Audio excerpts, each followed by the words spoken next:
It was just another routine day at the Las Vegas Police Department. Officers were filing paperwork, answering calls, and processing arrests. The hum of conversation and the occasional radio chatter filled the air.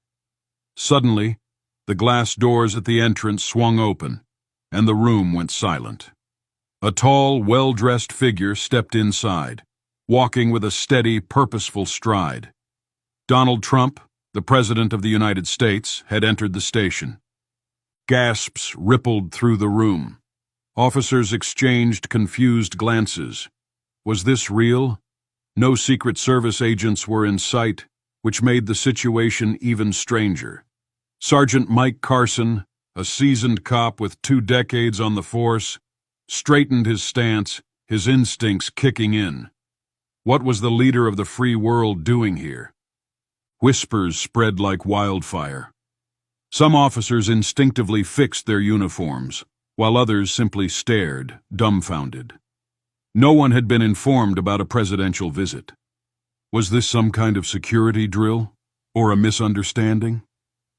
Sergeant Mike Carson finally stepped forward, clearing his throat. "Mr. President, sir, is there something we can help you with?" His tone was polite, but filled with curiosity. Trump looked around the precinct, taking in the room like he was searching for something, or someone. Then, in his signature direct manner, he spoke. "I need to see your chief of police, immediately." Mike hesitated for only a moment before nodding. "Right this way, sir." He gestured for Trump to follow. Officers remained frozen in place, their eyes locked on the most powerful man in the country. Chief Angela Ruiz was in her office, reviewing reports from the night before. She was a no-nonsense leader, respected by her team. But nothing could have prepared her for what happened next. A knock at the door was followed by the voice of Sergeant Carson. "Chief, we have an unexpected guest."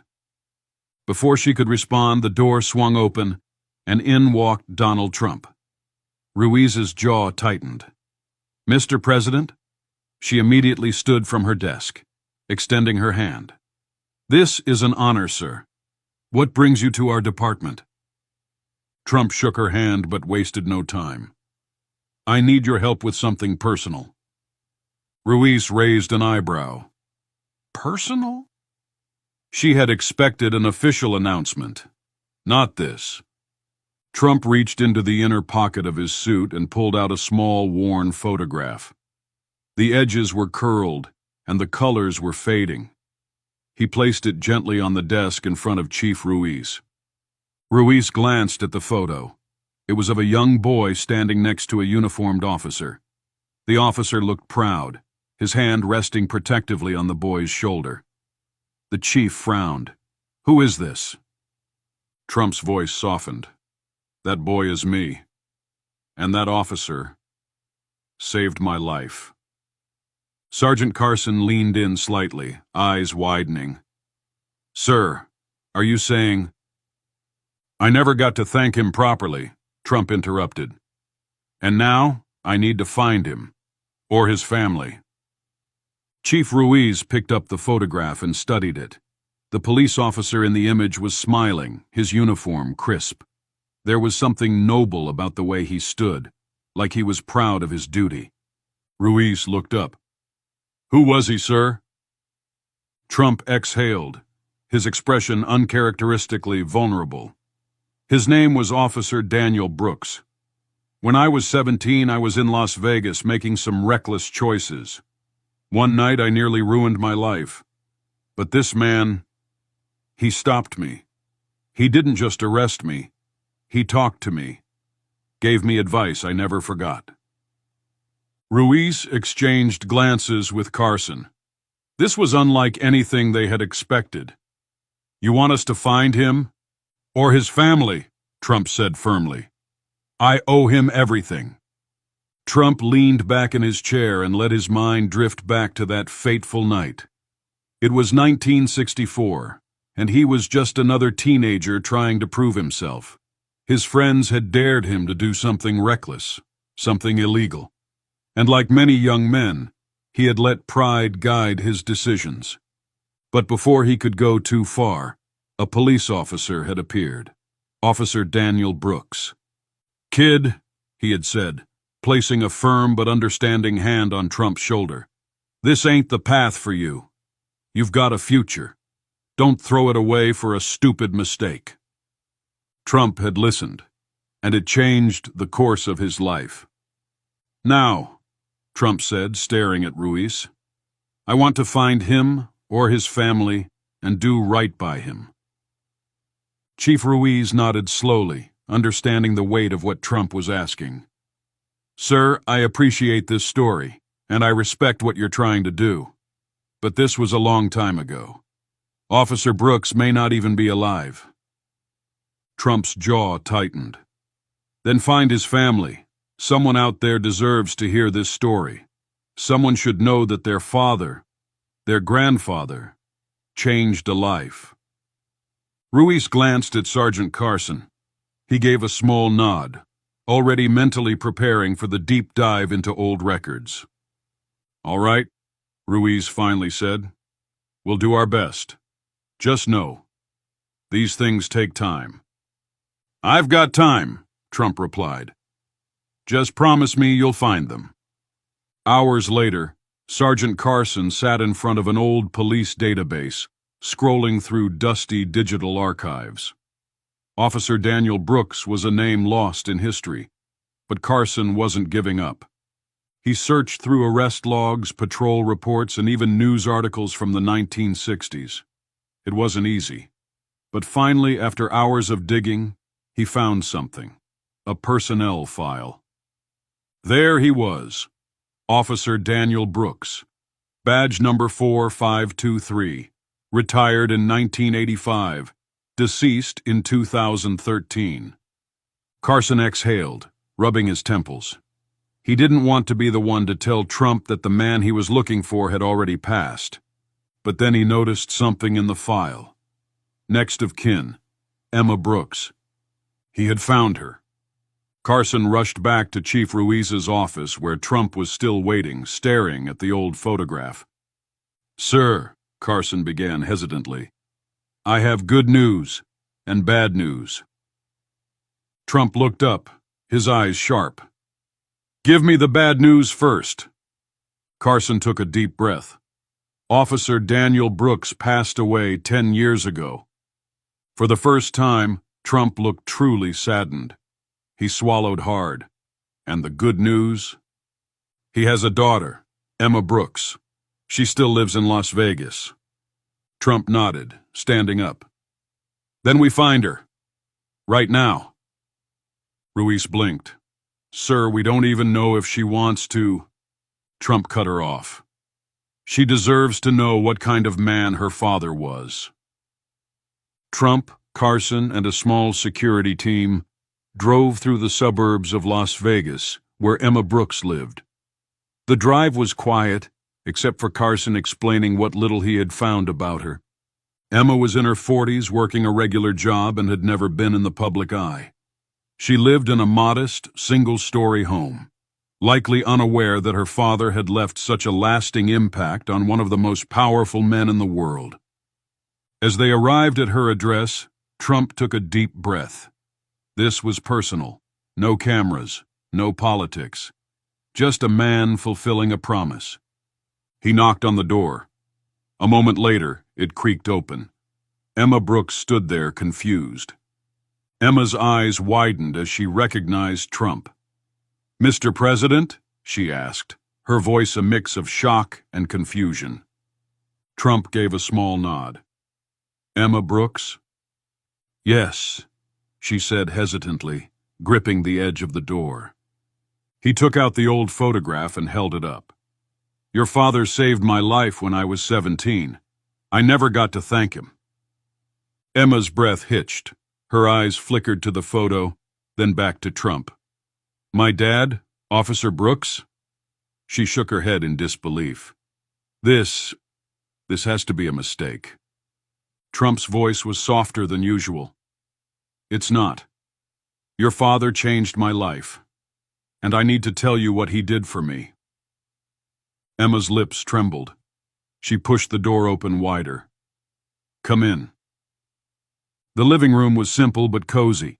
Worn-out couches, family photos on the wall. Trump sat down as Emma stared at the photograph in his hand. "He was a good man," she whispered. "The best. But no one ever remembered him like this." Trump nodded. He saw something in me that I didn't even see in myself. He stopped me from making the biggest mistake of my life. Emma swallowed hard. "He gave everything to this city. But after he retired, we struggled. When he passed, no one came. No news, no honors. It was like he was forgotten." Trump's jaw clenched. "Not anymore." Emma's eyes filled with tears. "Why now?" Trump met her gaze. "Because some debts should never go unpaid." Emma hesitated before opening up more. "After Dad retired, we barely made ends meet. He never talked about his work much, but I knew. He cared. About people. About this city. But when he passed, there was nothing left. No pension, no help. I had to sell our home just to survive." Trump's expression darkened. He had always respected the police force. But this? A man who had dedicated his life to protecting others shouldn't have been abandoned in his final years. Emma shook her head. "I don't want pity, Mr. President. I just miss my dad." Trump sat forward. "Your father didn't just change my life. He saved it, and I'm going to make sure his name is remembered." That evening, Trump made several calls. This wasn't about politics. This was about justice. First, he contacted the Las Vegas mayor, ensuring Officer Brooks would be honored for his service. Then, he reached out to organizations that support the families of fallen officers. But that wasn't enough. He made one more call to a real estate developer he trusted. The next morning, Emma woke up to a knock at the door. Trump stood there again, holding an envelope. "What's this?" she asked cautiously. Trump handed it to her. "Your new home." Emma's hands shook as she opened the envelope, revealing the deed to a fully paid house in a safe, comfortable neighborhood. Tears spilled down her face. "Why would you do this?" Trump smiled. "Because your father would have done the same for me." A week later, the Las Vegas Police Department held a ceremony in honor of Officer Daniel Brooks. The press was there, but Trump made it clear. This wasn't about politics. Emma stood at the front, beside Chief Ruiz and Sergeant Carson, as a bronze plaque was unveiled in front of the station. It read, "Officer Daniel Brooks, 1940 to 2013. A hero is not forgotten. His kindness shaped a future. His legacy lives on." Emma touched the plaque, overcome with emotion. "Dad would have never believed this," she whispered. Trump stepped forward. "Your father was more than a police officer. He was a mentor, a protector, a hero." A standing ovation erupted from the crowd. After the ceremony, Emma stood quietly, watching officers walk past the plaque, stopping to read the words carefully. Trump approached her. "How are you feeling?" Emma took a shaky breath. "It's overwhelming, but it's right." Trump nodded. "Heroes should never be forgotten." She turned to him, her voice thick with emotion. "You could have just let this go. You didn't have to do any of this." Trump looked at the plaque. "Your father didn't have to stop me that night. But he did. That's what real heroes do." Emma wiped a tear away. "Thank you. Not just for me. For him." Trump gave her a small nod. "Your father deserved this." Before leaving Las Vegas, Trump arranged for a scholarship fund in Officer Brooks' name to help children of police officers. When Emma heard the news, she broke down crying. "Dad would have loved this," she whispered. He always believed in second chances. The fund's first recipient? A young cadet who had nearly dropped out due to financial struggles. When he received the news, he said, "I don't know who Officer Brooks was, but if he inspired the president, then I want to be like him." Trump heard about the young man and smiled. The cycle of goodness was continuing. As he boarded his plane, he looked out at the Las Vegas skyline and whispered, "Thank you, Officer Brooks." On the flight back to Washington, Trump sat in silence, deep in thought. So many people had helped shape his life, but Officer Brooks had been one of the first. He had no idea that the man who stopped him from making a mistake all those years ago would still be changing lives long after he was gone. He thought about Emma, about the officers at the precinct, and about the young cadet who now had a future because of one man's simple act of kindness. Maybe that was what true leadership was about, not just power, but gratitude. Trump closed his eyes, feeling something he hadn't felt in a long time: peace. The story of Officer Brooks spread across the nation. News outlets covered the ceremony, and social media buzzed with the tale of a forgotten hero finally being honored. People began sharing their own stories of officers, teachers, strangers who had changed their lives in small but meaningful ways. The message was clear. Sometimes the greatest heroes are the ones we never see in the headlines. Trump, watching the response, simply smiled. This wasn't about him. This was about a debt repaid, a man honored, and a legacy restored. Months later, Emma received a letter. It was from a young officer in training. "Dear Ms. Brooks, I joined the force because I read about your father. I want to be the kind of cop who changes lives, just like he did. Thank you for sharing his story." Emma held the letter close, smiling through tears. Her father was never forgotten, and neither was his lesson. One act of kindness can change the world.